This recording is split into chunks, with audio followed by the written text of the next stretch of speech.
यानंतर उदय सामंत बोलतायत, थेट जाऊयात। तिसरा मुद्दा असा होता, छत्रपती संभाजीराजेंनी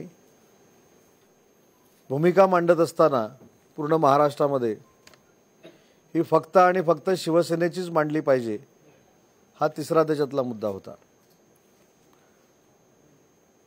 चौथा त्याच्यातला महत्त्वाचा मुद्दा होता की छत्रपती संभाजीराजेंनी पत्रकार परिषद घेऊन मान्य केलं पाहिजे की पक्षप्रमुख शिवसेनेचे जे आहेत तेच माझे नेते आहेत, त्यांचाच मी आदेश मानणार आहे। आणि या सगळ्या कंडिशन नंतर जे आता संभाजीराजे म्हणाले की मी काही बदल करायला सांगितले, त्यातला महत्त्वाचा बदल हा होता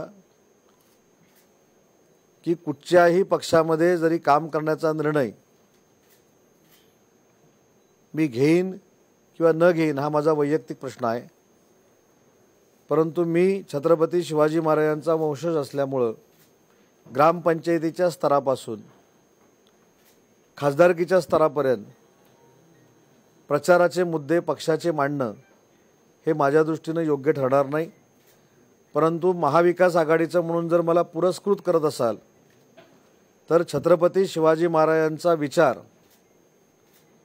हा तळागाळापर्यंत पोहोचवण्याचा मी प्रयत्न करेन।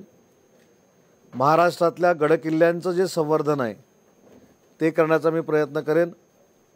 आणि हा सगळा मी ड्राफ्ट लिहित असताना मला समोरून फोन यायचा, मी ते हाताने लिहायचो, छत्रपती संभाजीराजेंना दाखवायचो।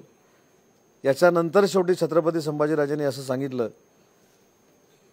की राज्यसभेची निवडणूक आहे, मला तिकीट मिळणं आवश्यक आहे किंवा नाही हा नंतरचा प्रश्न आहे, पण माझ्यासारख्या व्यक्तीची ज्या पद्धतीनं तुम्ही अवहेलना करताय ही मला मान्य नाही। त्याच्यामुळे तुम्हाला मला जर तिकीट द्यायचं असेल तर ज्या ठिकाणी मी राहिला आहे त्या ठिकाणी तुम्ही यावं। आणि छत्रपती संभाजीराजे माझ्या घरातून उठून निघून गेले, शासकीय बंगल्यातून।